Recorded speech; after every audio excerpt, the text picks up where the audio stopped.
Namaskar. A very, very, very good evening to followers, readers, Facebook friends, and viewers. આજનો જીવન પ્રસારણ rainbow publication પ્રસ્તુત પ્રોગ્રામમાં હું ઋત્વી શ્રોફ રેઇનબો પબ્લિકેશન તરફથી આપ સૌને અહીં આવકારું છું. આ જીવન પ્રસારણ પાછળનો મુખ્ય હેતુ રેઇનબો પબ્લિકેશનનો એક જ હેતુ છે કે વધુમાં વધુ લોકો સુધી પહોંચીને કાયદાકીય માહિતીને પહોંચાડી શકાય. તો આ હેતુને સર કરવા માટે આજે આપણે અહીં લાઈવ પ્રોગ્રામમાં ભેગા થયા છીએ.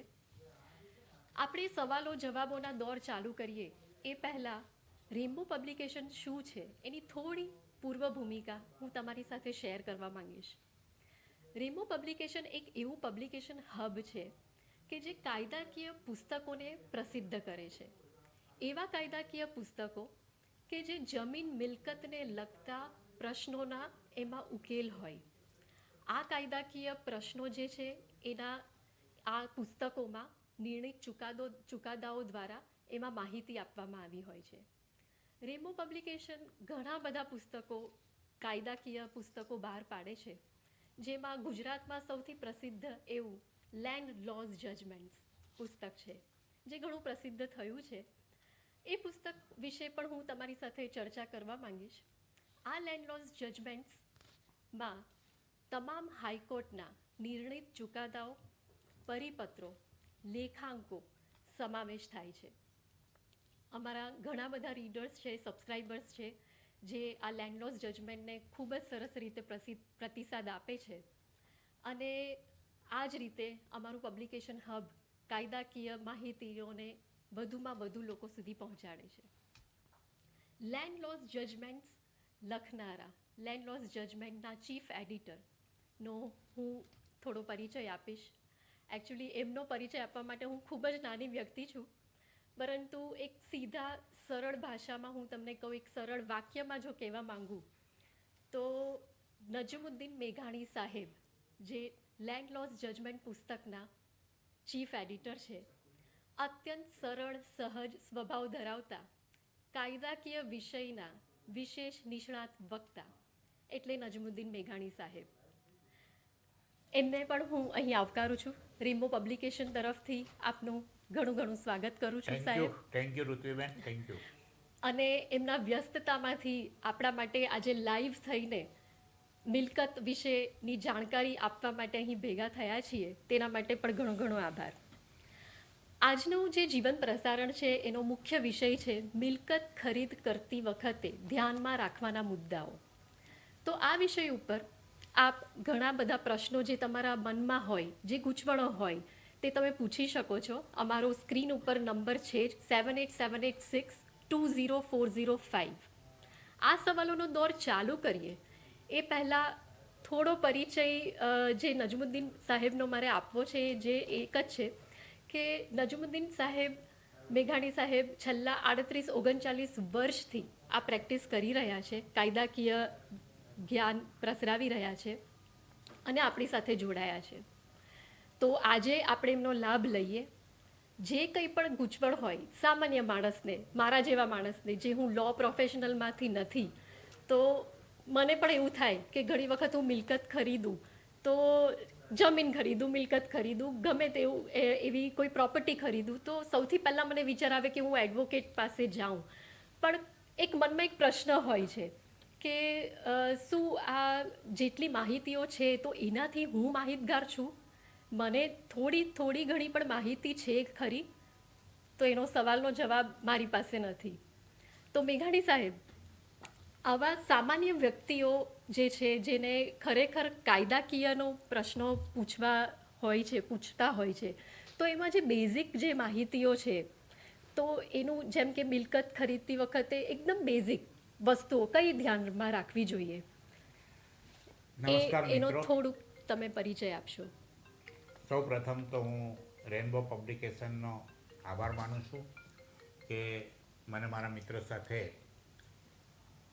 પરસ્પર વાતચીત કરવાનો આજે મોકો આપ્યો. સામાન્ય રીતે તો દરરોજ વાચક મિત્રો સાથે સંદેશ દૈનિકથી જોડાયો છું. રોજ લો ગુરુ અને સોમવારે પ્રોપર્ટી લોઝ એન્ડ વ્યૂઝની આર્ટિકલથી દરેક મિત્રો સાથે ખૂબ સંકળાયેલો છું, પણ આજે રેનબો પબ્લિકેશને આપની સાથે અરસપરસ વાત કરવાનો મોકો આપ્યો. અને આજનો વિષય છે કે મિલકત ખરીદતી વખતે ધ્યાનમાં રાખવાના મુદ્દાઓ. મિત્રો, આપને ખબર છે કે વ્યક્તિના જીવનમાં મિલકત ખરીદવાના ખૂબ ઓછા પ્રસંગો બને છે, અને એમાં પણ જે સામાન્ય વ્યક્તિ છે તે લોકો લાઈફમાં રહેવાનું મકાન હોય તો એક કે બે ખરીદી શકે, દુકાન કે ફેક્ટરી હોય. અને જ્યારે આવી મિલકત ખરીદતી વખતે જો કોઈ ગેરકાળજી રાખો તો એના કારણે એવું બને છે કે વ્યક્તિના જીવનમાં ખૂબ તકલીફો ઊભી થાય છે. પોતાની જીવનની ખૂબ જ મહેનતથી કમાયેલી મૂડીઓ આવા લિટિગેશનમાં સંકળાઈ જાય તો પછી ખરીદેલી પ્રોપર્ટીનો ઉપયોગ પણ નથી કરી શકતા, અને એનો જીવનનું જે પ્લાનિંગ હોય છે તે આખું પ્લાનિંગ ડિસ્ટર્બ થાય છે. તો આપણે આજે એ થોડુંક સમજવાની કોશિશ કરીએ કે વ્યક્તિ જ્યારે પણ મિલકત ખરીદે તો એણે શું કાળજી રાખવી જોઈએ. જો કોઈ પણ વ્યક્તિ સાહેબ, જી હું તમને થોડુંક ઇન્ટરપ્ટ કરીશ. એકચ્યુઅલી ફોન આવવાના ચાલુ થઈ ગયા છે, તો પ્રશ્નો. હલો હલો પ્રશ્નો લાઈન પર આવે, ટેકનિકલ. હલો તમે જે વ્યક્તિ જી હલો હલો હા જી, આપ આપનો પ્રશ્ન પૂછી શકો છો. આપનું નામ? હા, હું મહેસાણાથી અશોક કુમાર વિરોધા બોલું છું, ટેક્સ એડવોકેટ છું. હર્ષદભાઈ? હા, હા જી હર્ષદભાઈ, પૂછો. મારો પ્રશ્ન એવું છે કે અમે એક મહેસાણામાં પ્રોપર્ટી પરચેસ કરી છે. પ્રોપર્ટી આગળ એનટીસી દ્વારા કાર્યરત હતી અને સેલ સર્ટિફિકેટ આપવામાં આવ્યા હતા. હવે આપણે જેની જોડે પરચેસ કરી છે પ્રોપર્ટી, એમની જોડે સેલ સર્ટિફિકેટ મળી આવતા નથી, ઓરિજિનલ કે ઝેરોક્સ, અને જે બિલ્ડર હતા એમની જોડે પણ સેલ સર્ટિફિકેટ મળી આવતા નથી. તો હવે આપણા નામે પ્રોપર્ટી ટ્રાન્સફર કરવા માટે, 7 ઉતારો લાવવા માટે શું કરવું પડે? હર્ષદભાઈ, એનટીસી. નમસ્કાર સરજી. હા, નમસ્તે નમસ્તે હર્ષદભાઈ, આપની સાથે વાત કરીને આનંદ થાય છે. આપ મારો અવાજ સાંભળી શકતા હશો? સરસ, થેન્ક યુ સર, આનંદ થયો. અચ્છા હર્ષદભાઈ, એનટીસી એક કોઓપરેટિવ સોસાયટી જેવું જ એક માળખું છે કે જેને નોન ટ્રેડિંગ કોર્પોરેશન કહેવાય છે. આપ એડવોકેટ છો એટલે સમજી શકતા હશો. એટલે જ્યારે કોઈ શેર કોઈ પણ કંપનીના કે કોઈ પણ સોસાયટીના કે એનટીસીના જો ગુમ થઈ જાય તો એની પ્રોસિજર એ છે કે એ કંપની પાસે એટલે એનટીસી પાસે, એનટીસી કોર્પોરેશન પાસે આપ ડુપ્લિકેટ શેર માંગી શકો છો. અને duplicate share as good as original share જેવું જ હોય છે.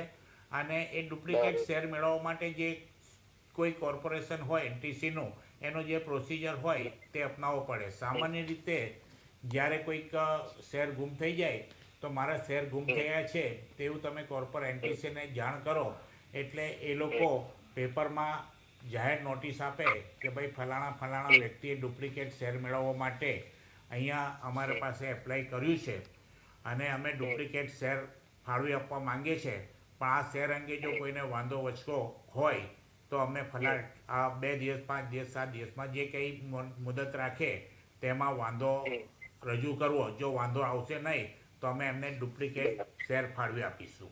અને આ રીતે જ્યારે ડુપ્લિકેટ શેર ફાળવી આપે તે as good as original share જેવા જ ગણાય, અને એ શેરના આધારે તમે પછી તમારી મિલકત ટ્રાન્સફર કરી શકો છો. સાહેબ, આમાં કેવું થાય છે, જે બિલ્ડર છે ને એમને આપણે એમની જોડે પરચેસ કરી નથી, એટલે એમને આપણને બધી સર્વિસ આપવામાં કોઈ ઇન્ટરેસ્ટ એવું લાગતું નથી, એમ કોઓપરેટ નથી કરતા આપણને. સાહેબ, તો પછી તમારે કન્ઝ્યુમર કોર્ટમાં જવું પડે. એટલે એ આખો પ્રશ્ન વ્યક્તિગત થઈ જાય કે એને કેવી રીતે ડીલ કરવું જોઈએ. તો આપણે આજે શું છે, જે કોમન પ્રશ્ન છે તે મેં આપને સમજાવ્યો કે ડુપ્લિકેટ શેર કેવી રીતે મળવા જોઈએ. પ્રશ્ન પૂછવા માટે ખૂબ આભાર. જી જી હર્ષદભાઈ, તમારું આગળ. સોલ્યુશન મળી હતું. Hello sir. જી હર્ષદભાઈ, આગળની તમારી જે કંઈ પણ માહિતી તમને જોઈતી હોય. માહિતી એના રિલેટેડ છે, નાનો પ્રશ્ન છે, શાંતિ રીતે તો મને એવું જાણવા મળ્યું છે કે અમારું આ જે મહેસાણા ટાઉન છે સિટી સર્વેમાં જઈ રહ્યું છે, તો મને એવું માહિતી મળી કે સિટી સર્વેની અંદર વચ્ચેની કોઈ લિંકની જરૂર નહીં, પછી છેલ્લા હોલ્ડરનું નામ ઓટોમેટિક આવી જતું હશે, પોસિબલ છે? હા, એવું શું છે, એને પ્રમોલગેશનની કાર્યવાહી કહેવાય છે કે કબજા હકથી નામ દાખલ કરી દે. પરંતુ તમારે ટાઇટલ પછી મેળવવા હોય તો ડુપ્લિકેટ શેર સર્ટિફિકેટ મેળવવું જરૂરી છે, કારણ કે પ્રમોલગેશનથી તમારું નામ ચડે ને તો પછી બેંકવાળા કે પછી અન્ય કોઈ એને ટાઇટલ ક્લિયર ગણશે નહીં, એટલે ડુપ્લિકેટ શેર મેળવવા જરૂરી છે. હલો. જી હર્ષદભાઈ, હવે એકચ્યુઅલી બીજા કોલર્સ પણ લાઈનમાં છે, તો આપણે તમારો પ્રશ્નને અહીં જ ટૂંકાવી દઈએ અને બીજી જે કંઈ પણ તમને હજી વધારે માહિતી જોઈતી હોય તો અમારો નંબર છે જ 7878620405 ઉપર તમે કરી શકો છો. આપણે હવે ચર્ચા કરતા હતા થેન્ક કે યુ સો મચ. ખરીદતી વખતે શું ખ્યાલ રાખવો જોઈએ. હલો. તો કોઈ પણ મિલકત ખરીદવા માટે એ મિલકતના ટાઇટલના 4 મૂળભૂત અંગો છે. એ 4 મૂળભૂત અંગોને આપણે જોઈએ તો સૌથી પ્રથમ એના માલિકી હક અથવા તો હોલ્ડિંગ રાઇટ્સ એટલે ધારણ હક, કે વ્યક્તિ કઈ હકથી પ્રોપર્ટી ધારણ કરે છે. કારણ કે કાયદાનો નિયમ એ છે કે વ્યક્તિ જે હક જેટલા ધારણ કરે તેનાથી વધુ હકો એ ટ્રાન્સફર કરી શકતા નથી. એટલે જ્યારે પણ મિલકત ખરીદ કરીએ ત્યારે જેની પાસે ખરીદ કરીએ તો તેના મિલકતના ધારણ હક કેવા છે તે પહેલાં જાણવું જરૂરી છે. સેકન્ડ, કે એ મિલકતને લગતા જે કાયદા હોય કે જે ટ્રાન્સફર કરવા માટે આપણે જાણવા જરૂરી છે. દાખલા તરીકે ખેતીની જગ્યા આપણે ખરીદતા હોઈએ તો ગુજરાતના કાયદા પ્રમાણે ખેડૂત હોય તે જ ખેતીની જગ્યા લઈ શકે છે. ખેડૂત સિવાય ખેતીની જગ્યા લઈ શકતા નથી. અને ખેતીની સિવાયની જગ્યા લઈએ તો એને જગ્યા લેવી હોય તો એને છે કે નહીં તે જોવું રહ્યું. એટલે બીજી વસ્તુ એ છે કે પહેલાં માલિકી હક અથવા ધારણ કરતા હક લેવું જોઈએ, પછી એને લાગતા કાયદા એ ટ્રાન્સફર કરવા માટે કોઈ પ્રતિબંધિત છે કે નહીં તે જોવું જોઈએ, અથવા તો ટ્રાન્સફર કરવા માટે કોઈ પરવાનગી મેળવવી જરૂરી છે કે નહીં તે જોવું જોઈએ, અથવા તો ટ્રાન્સફર કરવા માટે કોઈ વસ્તુ જરૂરી હોય કે એના પેપર મેળવવા કે એમાં નામ ચડાવવું જરૂર હોય તો એ જોઈ લેવું જોઈએ. અને ત્રીજી વસ્તુ કે એ ખરીદતી વ્યક્તિનો પજેશન કોનું છે, કારણ કે પજેશન વગરની પ્રોપર્ટી ખરીદવાથી એનો જે તમારે લાભ લેવો હોય તે લઈ શકતા નથી. અને ચોથું, એને ડેવલપમેન્ટ સ્કીમમાં એની જોગવાઈ શું છે. હવે ડેવલપમેન્ટ સ્કીમની જોગવાઈ તમે જુઓ તો જ્યારે તમે જમીન ખરીદો તો જે ઝોનિંગમાં આવ્યું હોય, જે ડીપીમાં ઝોનિંગ મૂક્યું હોય કે ભાઈ agriculture zone, commercial zone, residence zone, તો જે ઝોનમાં જે પ્રોપર્ટી આવે તે ઝોન સિવાયની આપણે ઉપયોગ વપરાશ કરી શકતા નથી. જો ટાઉન પ્લાનિંગ લાગતું હોય તો રોડ રસ્તાની, રિઝર્વેશનની એ જોગવાઈ હોય. આપણે જ્યારે જગ્યા ખરીદીએ અને આવી જે ડેવલપમેન્ટની જોગવાઈ જાણ્યા વગર કરીએ તો કેટલીક વાર જગ્યા લીધા પછી એમાંથી રોડ રસ્તા પાસ થઈ જાય, અથવા રિઝર્વેશન હોય, અથવા તો ફાઇનલ પ્લોટ નાનો મોટો થાય તો આપણી જે ગણતરી હોય તેનાથી આપણે ખોટા પડીએ. એટલે કોઈ પણ પ્રોપર્ટી ખરીદતી વખતે 4 મુદ્દાઓ બહુ મહત્ત્વના ધરાવે છે. એક, ધારણ કરતા હક, કે એ કઈ રીતે ધારણ કરે છે, માલિકી તરીકે, સહમાલિક તરીકે, લીઝ હોલ્ડર તરીકે, કે પછી કોઈના વહીવટ કરતા પાવરદાર તરીકે. તો આવી જાણ્યા પછી ખબર પડે. સેકન્ડ થિંગ, કાયદો એને લાગતો કયો છે તે જોઈ લેવો પડે. થર્ડ થિંગ, કબજો કોનો છે તે ધ્યાનમાં રાખવો જોઈએ. અને ચોથું, ડીપીના ડેવલપમેન્ટ પ્લાનના તેની શું અસર થાય છે તે જાણી લેવું જોઈએ. તો કોઈ પણ મિલકત ખરીદતી વખતે આ 4 વસ્તુ એક બેઝિક જાણકારી મેળવવાની જરૂર છે. હવે આ 4 વસ્તુને આપણે વારાફરતી આપણે લઈશું કે માલિકી હકમાં કેવી રીતે આપણે જોવું જોઈએ. જી સાહેબ, એક મિનિટ. આપણા વ્યુઅર્સમાં અને ચેટિંગ માટે ધારા શાહ કરીને છે, એ કંઈક પૂછવા માંગે છે. એડવોકેટ છે, પ્રેક્ટિસ કરે છે પ્રોપર્ટી લોઝ એન્ડ કન્વિનિયન્સમાં. એમને જો કંઈ આપણી સાથે જોડાયા છે, જસ્ટ તમને ગ્રીટ કરવા માંગે છે અને કહેવા માંગે છે, જસ્ટ જણાવવા માંગે છે. ધારા શાહ કરીને છે. Dharaben, thank you very much. આપ આ પ્રોગ્રામમાં સામેલ થયા છો અને આ પ્રોગ્રામ નિહાળી રહ્યા છો એના માટે ખૂબ ખૂબ આભાર. હવે આપણે ધારણ કરતા હકમાં આગળ જોઈએ કે વ્યક્તિ ધારણ કરતા હક હોય તો એની શું તપાસ કરવી જોઈએ. તો સૌપ્રથમ કોઈ વ્યક્તિ સ્વતંત્ર માલિકી તરીકે પ્રોપર્ટી ધારણ કરતા હોઈ શકે. જો સ્વતંત્ર માલિક તરીકે ધારણ કરતા હોય તો એ ધારણ કરનાર પોતે એ મિલકતનો વહીવટ કરવા માટે સંપૂર્ણપણે હકદાર હોય છે અને એ હકદાર હોવાને કારણે એ પોતે જે વહીવટ કરે તેના માટે બીજી કોઈક માલિકી હક તરીકેની કોઈ તકરાર ઉપસ્થિત થવાના પ્રશ્નો ઓછા રહે છે. એટલે સ્વતંત્ર માલિકીની મિલકત હોય કે જેણે સ્વપાર્જિત મિલકત હોય અને પોતાની ખરીદેલી અથવા તો પોતે પ્રાપ્ત કરેલી મિલકત હોય એવી સ્વપાર્જિત મિલકત સ્વતંત્ર માલિકીની મિલકત ટ્રાન્સફર કરવામાં જેના નામ પર હોય તે ટ્રાન્સફર કરે તો એના માટે કોઈ ગુજ ઊભી થવાનો સંભાવના ઓછી છે. બીજું છે સહિયારી માલિકીની. એટલે જ્યારે કોઈક પ્રોપર્ટી હોય કે જે વડીલોપાર્જિત મિલકત હોય તો ભાઈઓ બહેનોનો ભાગ હોય તો 2 બેન 3 ભાઈઓ કે 3 ભાઈઓ અને 1 બેન એવી રીતે 3 જણા 4 જણાના સંયુક્ત નામે ચાલતી હોય અને જો એમાંથી કોઈ એક વ્યક્તિની પાસે આપણે ખરીદવાની હોય પ્રોપર્ટી તો પ્રશ્ન એ થઈ જાય કે આવી પ્રોપર્ટી ખરીદવા માટે કાયદાકીય શું જોગવાઈ છે તેનું બી જાણ લેવી જોઈએ. હિન્દુ અવિભક્ત કુટુંબના સહિયારી માલિકીનો જ્યારે પ્રોપર્ટી કોઈક એક સહમાલિક વેચવા માંગે તો કાયદાકીય જોગવાઈ પ્રમાણે બાકીના સહમાલિકોને એ પ્રોપર્ટી ખરીદવા માટેનો અગ્ર હક લાગુ પડે છે અને એ અગ્ર હક જ્યાં સુધી સહિયારી માલિકીના સહમાલિકો ખરીદવાની ના ન પાડે ત્યાં સુધી એ વ્યક્તિ બીજાને વેચી શકતા નથી.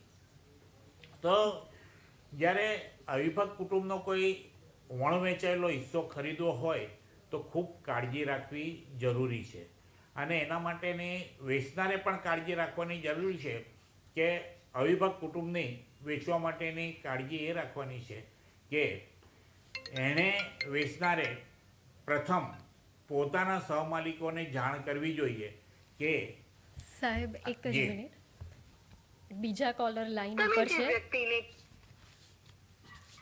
હેલો. હેલો. હા જી. હા, નજમુદ્દીન સર. જી સર. જી સાહેબ, આપનું નામ જણાવશો? આપનું નામ? અલી છે. અલીભાઈ. સોરી. હા હા. ક્યાંથી વાત કરો આપ? મહુવાથી બોલું છું. હાજી હાજી, બોલો અલીભાઈ. મારો પ્રશ્ન છે કે સરકારે છે ને મને ઋણોદ્ધારની જમીન નવી શરતમાં 1983 માં એલોટ કરી. જી હા હા, સાંભળીએ છીએ. હા, શરૂઆતથી અમારી જમીન 2012 સુધીનો જૂની શરતમાં જ રહી. તો 2012 માં છે ને 2012 માં કલેક્ટરે સુઓ મોટો ઇસ્યુ કર્યો. જી હા. આપ બોલો, સાંભળું છું, આપનો આપનો અવાજ અવાજ. આવે છે. જમીન રિવિઝનમાં લેવી.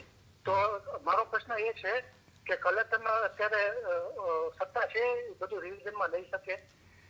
આ 1983 માં એલોટ કરી હતી જમીન, તો 2012 માં કલેક્ટરનું છે અને કઈ સત્તા અલીભાઈ, રિવિઝનમાં લઈ શકે? રિવિઝન લેવાની સત્તા કલેક્ટરમાં કાયદા પ્રમાણે લેન્ડ રેવન્યુ કોડ પ્રમાણે કોઈ સમય મર્યાદા આપવામાં આવી નથી. એટલે કલેક્ટર પોતાને જ્યારે એમ લાગે કે કોઈ એન્ટ્રીમાં અથવા તો કોઈક હેડ હેઠળ કોઈ જગ્યા ચાલે છે એમાં કોઈક ક્ષતિ છે તો કલેક્ટર પોતાને જ્યારે પણ ધ્યાનમાં આવે ત્યારે એ રિવિઝનમાં કે રિવ્યૂમાં લઈ શકે છે. પણ નામદાર હાઈકોર્ટ અને નામદાર સુપ્રીમ કોર્ટના ઘણા બધા ચુકાદા છે કે જ્યારે કલેક્ટરશ્રી જો આવી શું મોટો રિવિઝનની સત્તાનો ઉપયોગ કરે તો એણે રિઝનેબલ ટાઈમમાં ઉપયોગ કરવો જોઈએ. હવે રિઝનેબલ ટાઈમ એ એવી વ્યાખ્યા છે કે એને બહુ આપણે એનો સમય મર્યાદા શું ગણવી તે દરેક પ્રશ્ન દરેક સંજોગોને આધીન હોય છે, દરેક પ્રશ્નના સંજોગોને આધીન હોય છે. પણ સામાન્ય રીતે 1 વર્ષથી 3 વર્ષમાં શું મોટોની કાર્યવાહી કરી લેવી જોઈએ. પણ જ્યાં કોઈ ફ્રોડ થયું હોય અથવા તો કોઈક એન્ટ્રી આગળ પાછળ ફેરફાર થઈ હોય અથવા તો સમજો તમે 83માં તમને ગ્રાન્ટ કરવામાં આવી અને પછી કોઈ એમાં શરત ભંગ 2011-12માં થયો હોય તો જ્યારે શરત ભંગ થયો હોય ત્યારથી એ રિવિઝનમાં લઈ શકે. એટલે રિવિઝનમાં કલેક્ટરના લેવાના જે પાવર્સ છે એમને જે અધિકાર છે તે કાયદામાં જોગવાઈમાં કોઈ સમય મર્યાદા આપવામાં આવી નથી.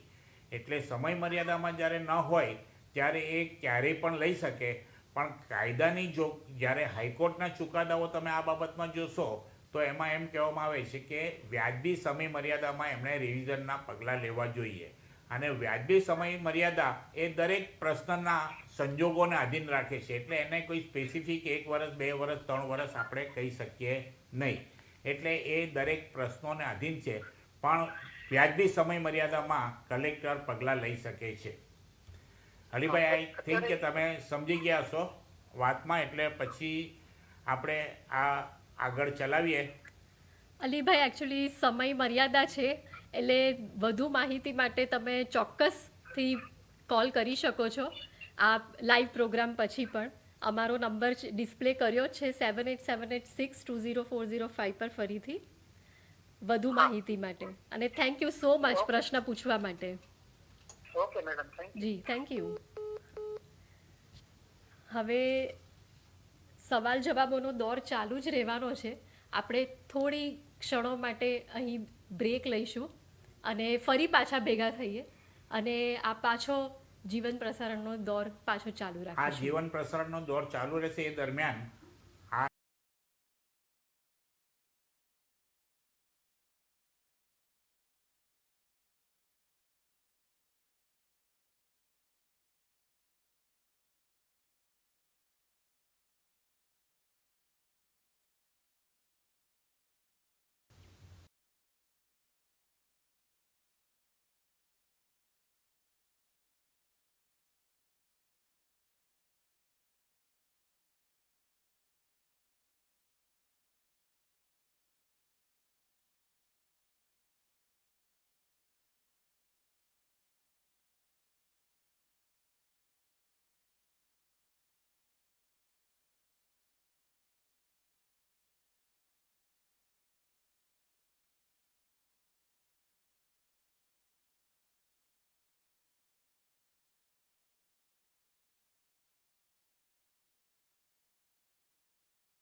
છે ગેઝેટને આધારે રેવન્યુ રેકર્ડમાં સુધારો થઈ શકે એવો કોઈ પરિપત્ર, ઠરાવ, હુકમ, કચેરી નોંધ, કોઈ અદાલતનો હુકમ, માર્ગદર્શિકા, સૂચનો હોય તો મૂકવા વિનંતી.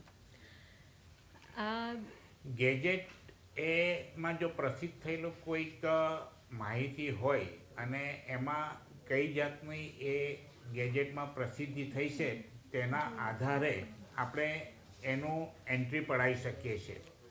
તો સમજો કે કોઈએ પોતાનું નામ ચેન્જ કરવા માટે ગેજેટમાં પ્રસિદ્ધિ કરાવી હોય તો ગેજેટમાં પ્રસિદ્ધિ થયા પછી એ ગેજેટની જાણકારી તમે રેવન્યુ ઓથોરિટીને આપો તો ગેજેટના આધારે તમે જો નામ ચેન્જ કર્યું હોય તો એ ચેન્જ નામનો સુધારો તમારા રેવન્યુ રેકર્ડમાં થઈ શકે છે. એના માટે પરિપત્ર કે એવું કોઈ જરૂર નથી. આ સામાન્ય એક ગેજેટ એ એક પ્રકારનું ઓથેન્ટિક પ્રમાણપત્ર છે કે જેની નોંધ આપણે સરકારી રેકર્ડ પર તથા અન્ય જગ્યા પર કરી શકીએ છીએ.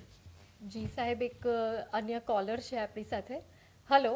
તમે જે વ્યક્તિને કોલ હલો. હેલો. હા જી, આપનું નામ જણાવશો? એ તડવી રાહુલભાઈ. રાહુલભાઈ. જી રાહુલભાઈ, તમારો શું પ્રશ્ન છે? રાહુલભાઈ, ક્યાંથી વાત કરો આપ? તલકપુરથી. બોલો રાહુલભાઈ. હેલો. હા જી, અમે તમને સાંભળી શકીએ છીએ રાહુલભાઈ, તમે સવાલ પૂછી શકો. મારો પ્રશ્ન એ છે કે ત્રણ ભાઈ છે, એમના ખાતા અલગ પાડવાના છે ને 2 ભાઈ હા પાડે છે ને 1 ભાઈ ના પાડે છે. એના માટે રાહુલભાઈ, હા, હવે જ્યારે 3 ભાઈની સંયુક્ત પ્રોપર્ટી હોય અને હા, એને 2 ભાઈ હા પાડતા હોય અને 1 ભાઈ ના પાડતો હોય તો પછી કાયદાકીય આપણે પગલાં લેવા પડે. જો સંમતિથી હોય તો શું છે કે આપણે એક વહેંચણનો કરાર કરી અને એની નોંધ રેવન્યુ રેકર્ડ પર આપણે કરાવી શકીએ છીએ. પણ જો ત્રણેયની સંમતિ ન હોય તો એક સિવિલ કોર્ટમાં પાર્ટીશનનો દાવો દાખલ કરવો પડે અને એ પાર્ટીશનના દાવામાં હુકમનામું થાય તેના આધારે તમારું પાર્ટીશન તમારા ભાગલા ત્રણેય ભાગના પડી શકે. પછી એમાં ત્રણેયની સંમતિની જરૂર નથી રહેતી, કોર્ટના હુકમના આધારે એ ભાગલા પડી શકે.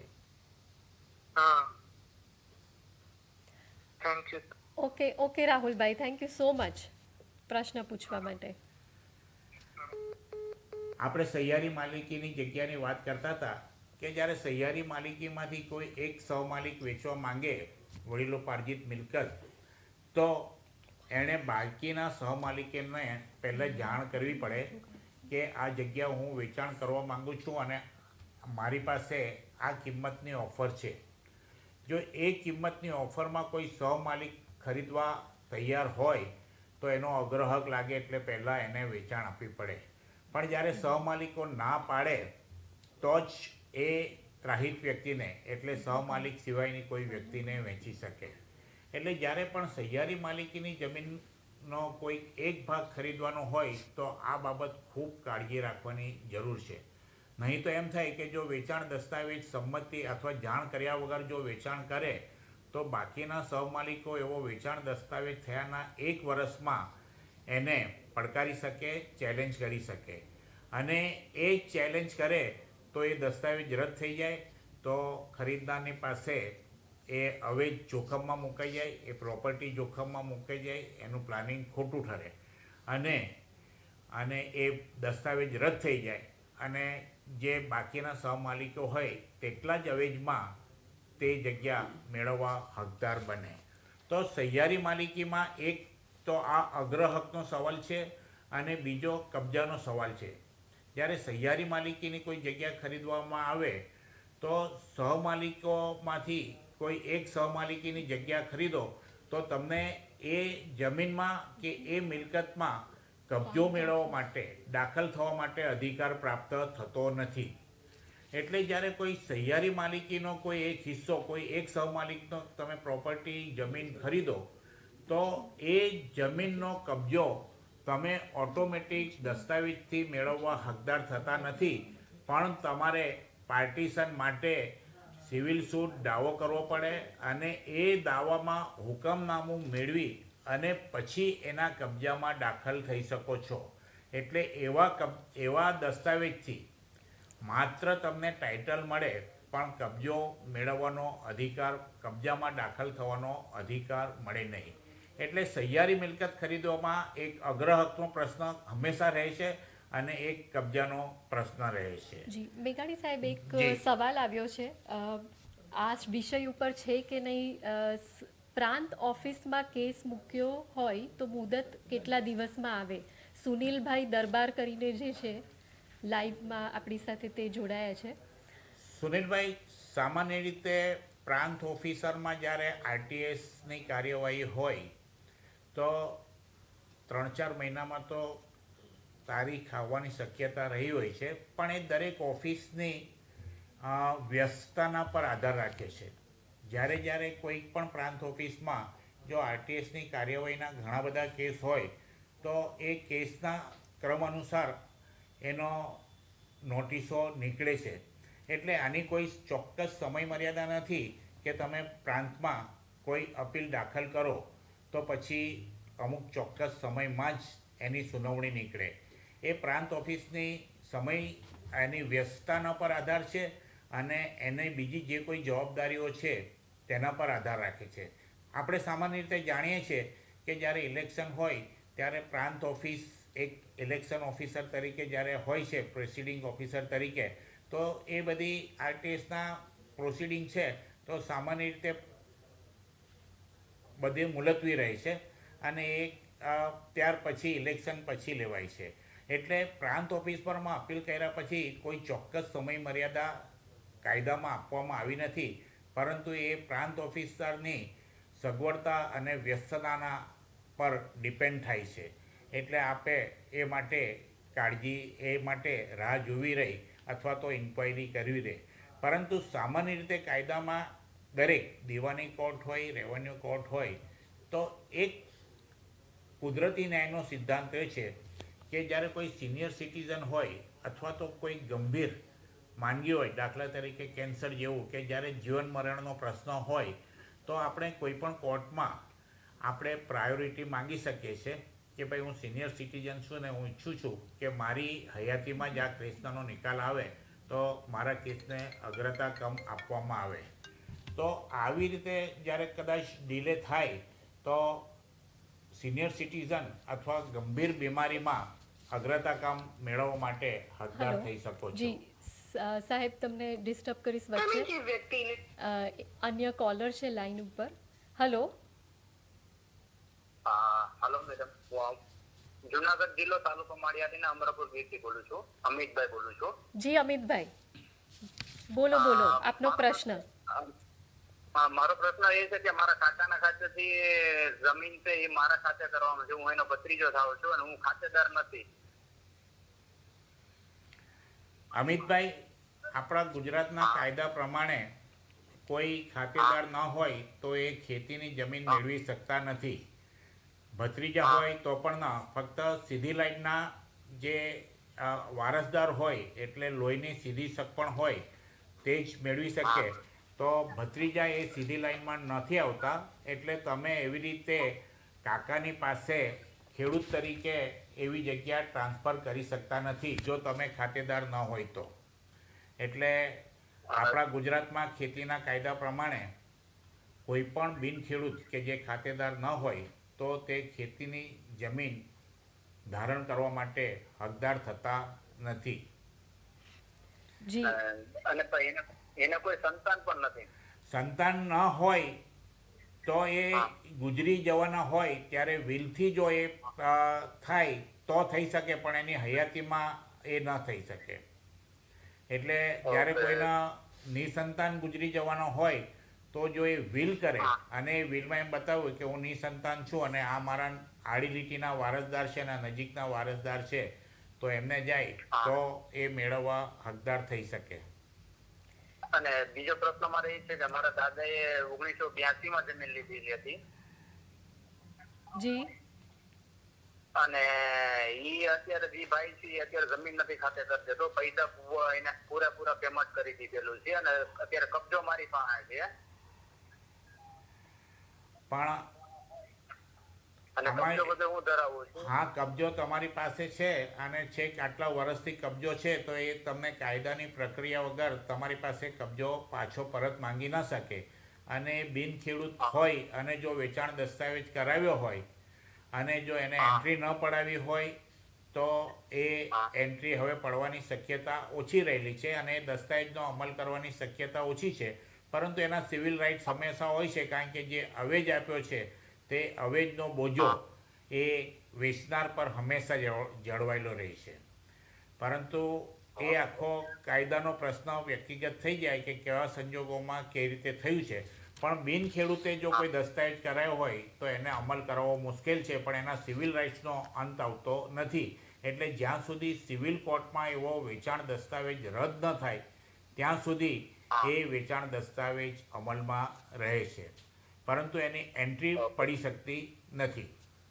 જી અમિતભાઈ, આપ જી જી જી thank you so much for your question. Thank you. મેઘાણી સાહેબ, એક બીજો ક્વેશ્ચન છે.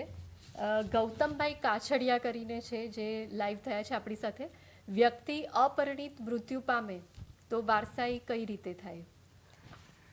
આજે આપણો વિષય એ છે કે જમીન ખરીદતી વખતે ધ્યાનમાં રાખવાના મુદ્દા અને જે પ્રશ્નો આવી રહ્યા છે તે આમ તો આપણા વિષયની બહાર જઈને આવે છે, પરંતુ આપણે હવે આજે આ કાર્યક્રમમાં કાયદાની માહિતી આપવા માટે જ રેનબોનો જે પ્રયાસ છે, તો એવા પ્રશ્ન આપણે સમાવેશ કરીએ કે જમીન અને મિલકતને લગતા છે તો આપણે એ સમાવેશ કરીએ. પણ હું મિત્રોને વિનંતી કરું છું કે વિષયના અનુસંધાનમાં જ જો પ્રશ્ન પૂછવામાં આવે તો આપણે આજનો વિષયને સંપૂર્ણ ન્યાય આપી શકીએ, કારણ કે હજુ તો આપણે આ બાબતમાં ઘણી જાણકારી મેળવવાની છે. પરંતુ ઇમ્તિયાઝભાઈ, આપનો જે પ્રશ્ન છે એક બીજો પ્રશ્ન છે એ કે ગૌતમભાઈ કાછડિયા. અપરિણિત વ્યક્તિ, ગૌતમભાઈ, વ્યક્તિ અપરિણિત મૃત્યુ પામે તો વારસાઈ કઈ રીતે થાય? જો કોઈ વ્યક્તિ અપરિણિત મૃત્યુ પામે તો એની વારસદારમાં એના માતા એ એની વારસદાર બને. અને જો વ્યક્તિ પુરુષ હોય અને ગુજરી જાય અને એની માતા હયાત ન હોય તો પિતાને જાય.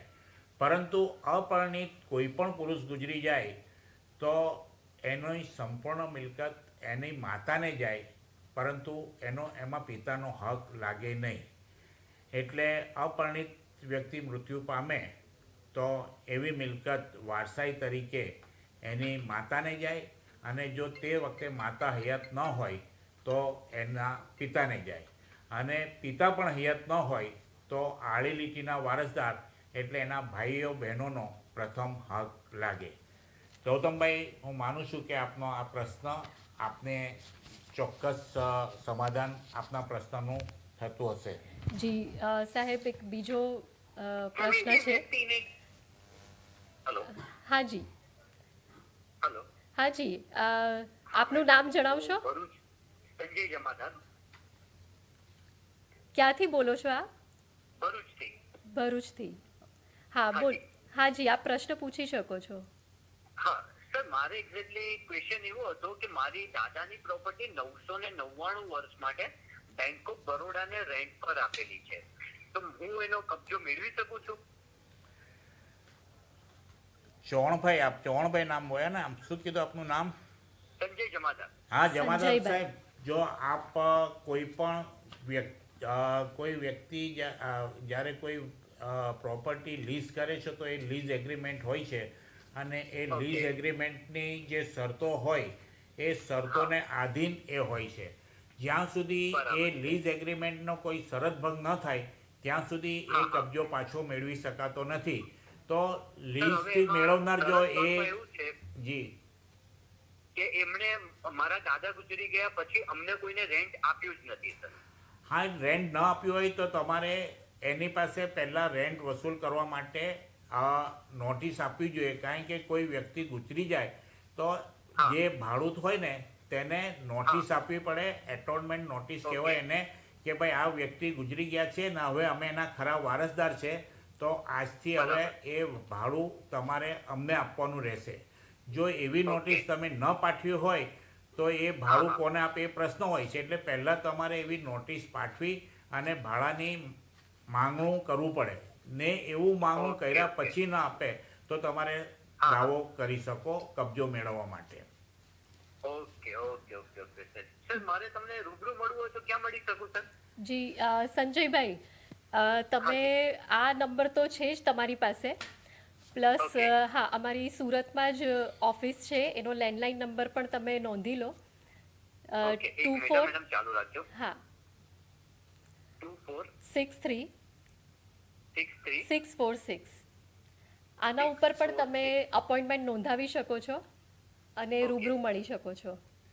ચોક્કસ ચોક્કસ ચોક્કસ મેડમ, હું બધા પેપર્સ લઈને સરની અવશ્ય મુલાકાત લઈશ. જી thank you so much. Okay okay madam, thank you. ઇમ્તિયાઝભાઈ ખાન ચૌહાણનો બી એક પ્રશ્ન છે કે બિન ખેતીના પ્લોટનો દસ્તાવેજ કરતી વખતે શું ધ્યાનમાં રાખવું પડે? જ્યારે બિન ખેતીના પ્લોટનો દસ્તાવેજ કરીએ તો પહેલાં તો સૌપ્રથમ તો જે આપણે વાત કરી કે માલિકી હક અંગેની તો આપણે ચોકસાઈ કરવી જ જોઈએ કે જેની પાસે પ્લોટ ખરીદીએ છે તેમાં જેની પાસે ખરીદીએ છે તેના ટાઇટલ ક્લિયર છે કે નહીં. જો એના માલિકી હક ક્લિયર હોય તો પછી સેકન્ડ પ્રશ્ન એ આવે છે કે કાયદાકીય જોગવાઈ.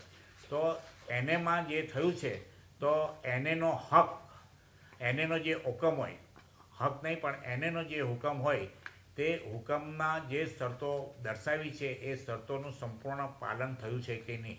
જો એનેના ઓર્ડરનું પાલન ન થયું અથવા કોઈ શરત ભંગ થયો હોય તો મુશ્કેલી થવાની શક્યતા છે. એટલે એનેની શરતોને ધ્યાનમાં લઈ અને એનેનો પ્લોટ ખરીદવો જોઈએ.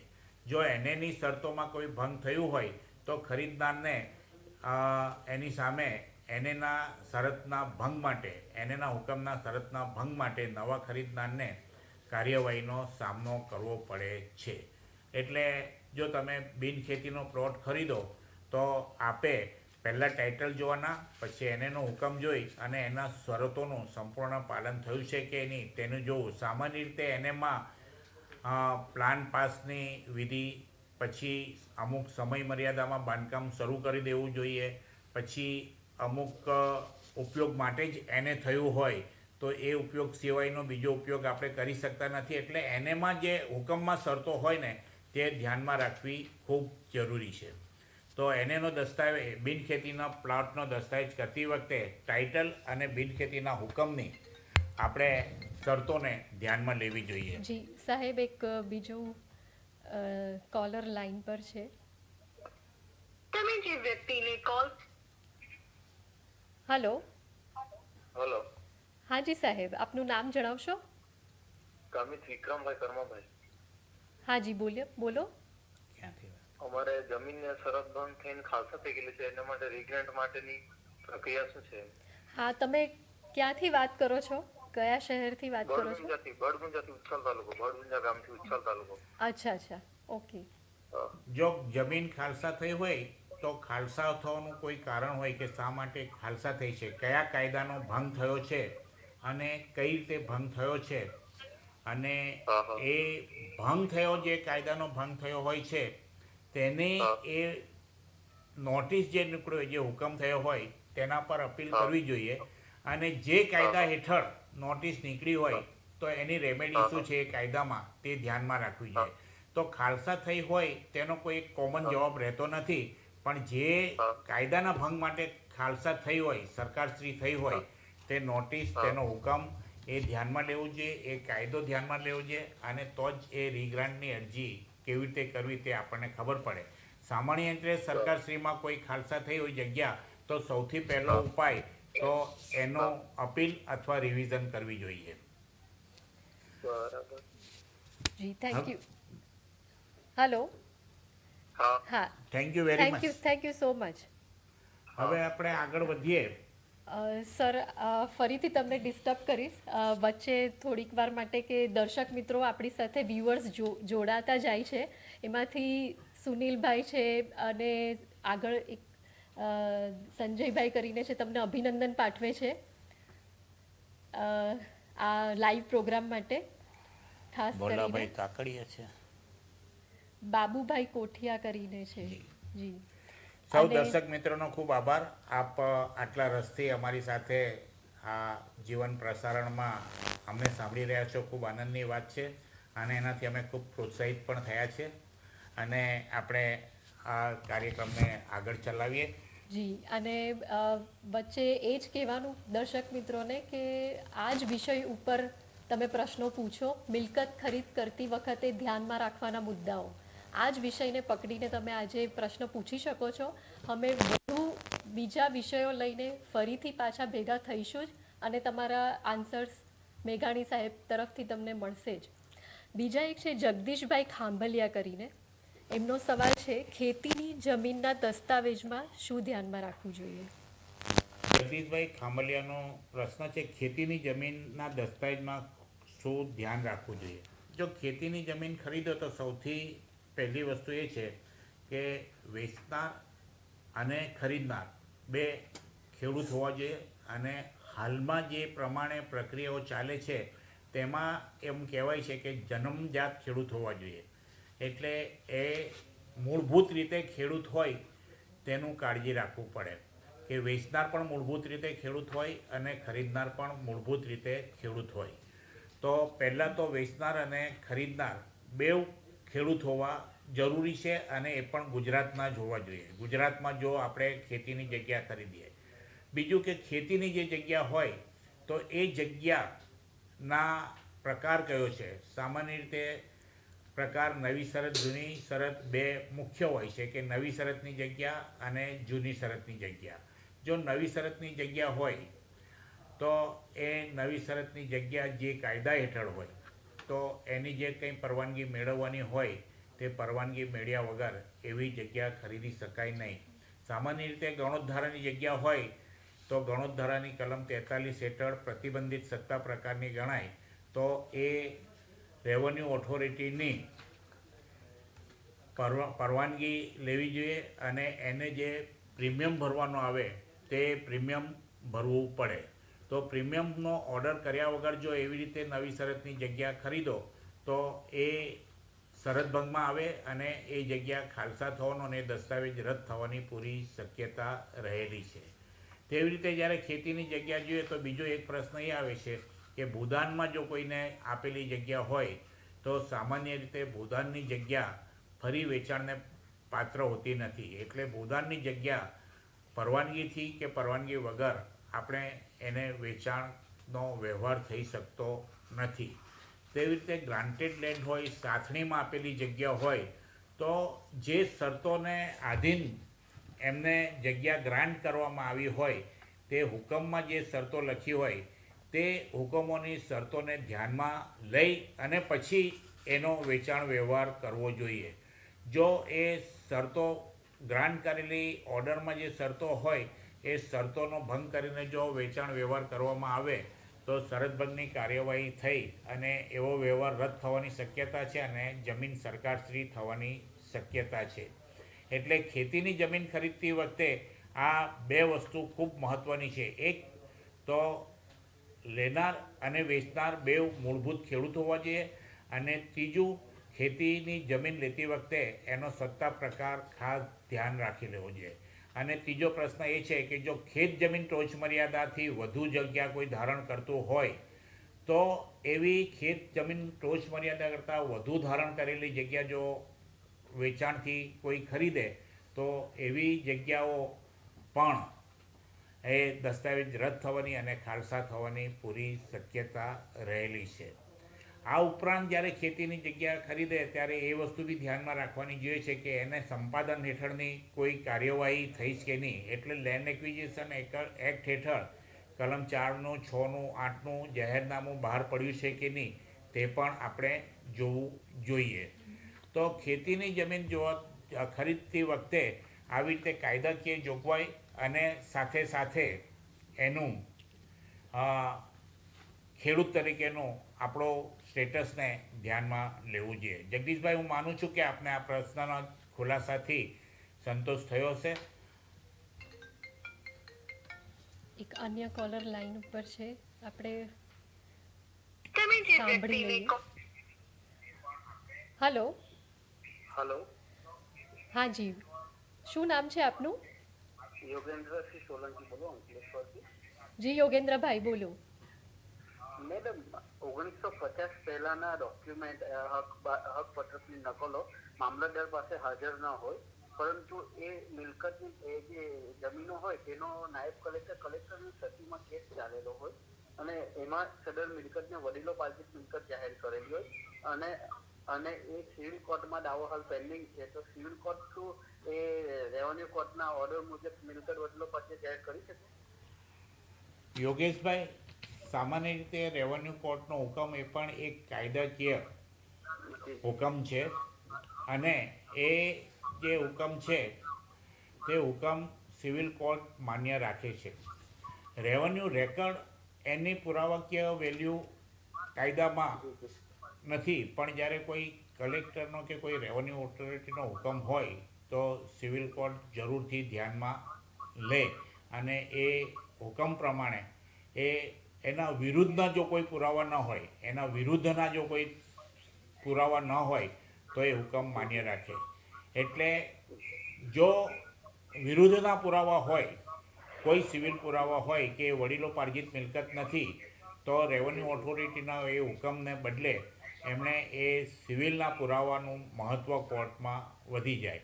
એટલે આ પ્રશ્ન આપનો છે તે પુરાવાનો પ્રશ્ન છે કે વડીલો પાર્જિત જગ્યાનો તમે એક પુરાવો મૂક્યો તો સામેવાળી પાર્ટી આ વડીલો પાર્જિત જગ્યા નથી એના શું પુરાવા મૂક્યા છે. પણ આપનો જે પુરાવાની વિરુદ્ધમાં જો કોઈ પુરાવો ન હોય તો એ પુરાવો જરૂર સિવિલ કોર્ટ માન્ય રાખે. જી યોગેન્દ્ર જી જી હા, થેન્ક યુ સો મચ.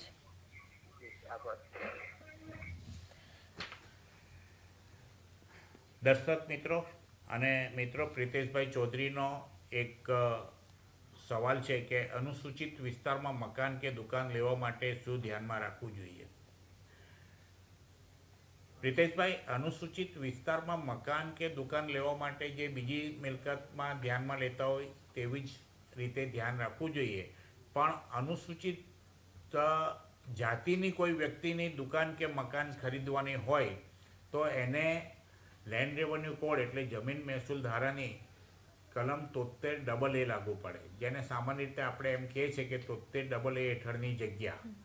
અને એ 73 AA હેઠળની જગ્યા હોય તો સક્ષમ અધિકારી, સામાન્ય રીતે કલેક્ટર અથવા તો DDO જિલ્લા વિકાસ અધિકારીને જ્યાં જે જ્યુરિસ્ડિક્શન લાગુ પડતી હોય તેની પૂર્વ પરવાનગી વગર એવી જગ્યાનું વેચાણ કે થઈ શકે નહીં. અને જો એવી પૂર્વ પરવાનગી વગર જો એવી મિલકત ખરીદ કરવામાં આવી હોય તો એ વેચાણ રદ થઈ શકે અને એની સામે શરતભંગની કાર્યવાહી પણ થાય. એટલે અનુસૂચિત વિસ્તારમાં કરતાં અનુસૂચિત જાતિની વ્યક્તિની મિલકત ખરીદતી વખતે કલમ 73 AA હેઠળ સક્ષમ અધિકારીની પરવાનગી મેળવવી, પૂર્વ પરવાનગી મેળવવી ફરજિયાત છે. જી મેઘાણી સાહેબ, આ એક સવાલ છે પણ એ વિષયને અનુસંધાનમાં નથી. કોર્ટના હુકમની નોંધ ગામ નમૂના નંબર 6 પડ્યા પછી 7/12માં ક્યારે નામ દાખલ થાય તો બ્રિજેશભાઈને આપણે નેક્સ્ટ મંથ, અમે એવરી મંથ દર મહિનાને અંતે આવો જીવન પ્રસારણ કરવાનો પ્રયત્ન કરશું જ. તો આ પ્રશ્નનો અમે ત્યારે જ ઉકેલ આપી શકશું. જો અમારો વિષયને આજના માટે આજનો વિષય છે મિલકત ખરીદ કરતી વખતે ધ્યાનમાં રાખવાના મુદ્દાઓ, તો આ જ વિષય ઉપર પ્રશ્ન પૂછવા વિનંતી કરું છું. બીજા કોલર લાઈન ઉપર હતા. આપણે સવાલ જવાબનો દોર બીજો ચાલુ રાખીએ આજ બીજા કોલર આવે ત્યાં સુધી.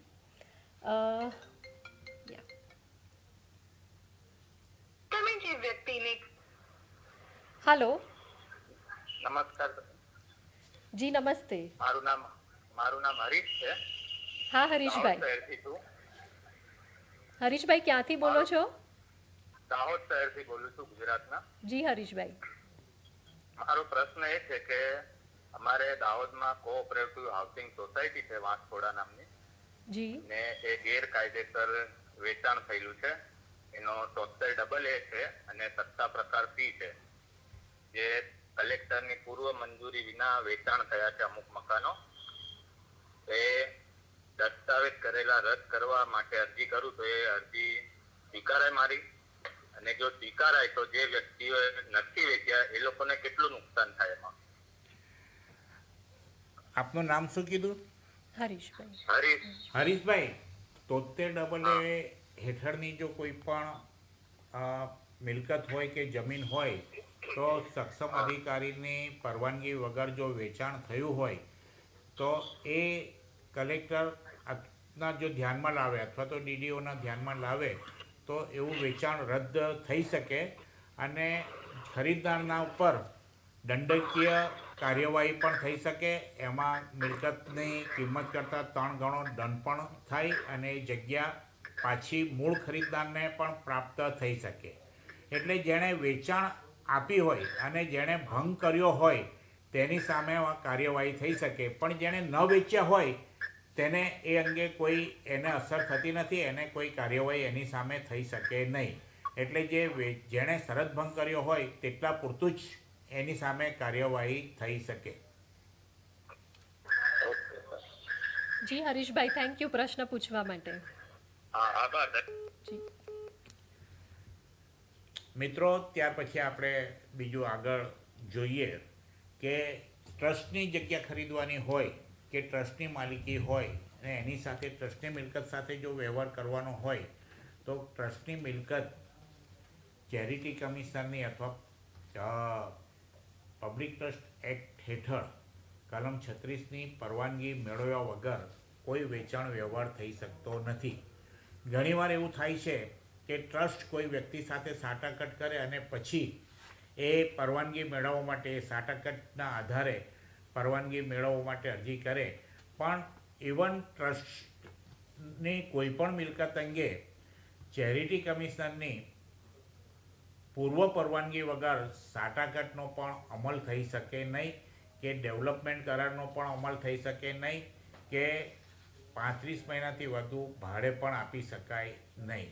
એટલે ટ્રસ્ટની મિલકતની સાથે જ્યારે વ્યવહાર કરતા હોય ત્યારે ખૂબ ધ્યાન રાખવું જોઈએ છે કે કાયદા અનુસાર પબ્લિક ટ્રસ્ટ એક્ટ હેઠળ જે પ્રોસિજર પ્રસ્થાપિત થયો છે તે પ્રોસિજરને ધ્યાનમાં લીધા વગર, એ પ્રોસિજરને ફોલો કર્યા વગર ટ્રસ્ટની પ્રોપર્ટી ખરીદ કરવી જોઈએ નહીં, કે એનો વ્યવહાર કરવો જોઈએ નહીં. ટ્રસ્ટની પ્રોપર્ટીના ટ્રસ્ટીઓને અંગત રીતે અથવા ટ્રસ્ટી રીતે કોઈ પણ સાટાઘાટ કરવાનો કે વેચાણ કરવાનો કે ભાડે આપવાનો અધિકાર નથી. જો એવો કોઈ ટ્રસ્ટીઓ સાથે વ્યવહાર કર્યો પણ હોય તો તે કાયદા પ્રમાણે ગેરકાયદેસર ગણાય. Hello hello hello hello, technical કંઈક પ્રોબ્લેમ લાગે છે. હલો, ટેકનિકલ પ્રોબ્લેમ છે, આપણે આગળ વધીએ. મિત્રો, આજે આપણે આ કાર્યક્રમ ચાલુ કર્યાને સમય થયો છે અને એ 1 કલાકનો સમય હતો અને હવે સમય મર્યાદા પ્રમાણે આજનો કાર્યક્રમ પૂર્ણ થવાનો સમય થઈ ગયો છે.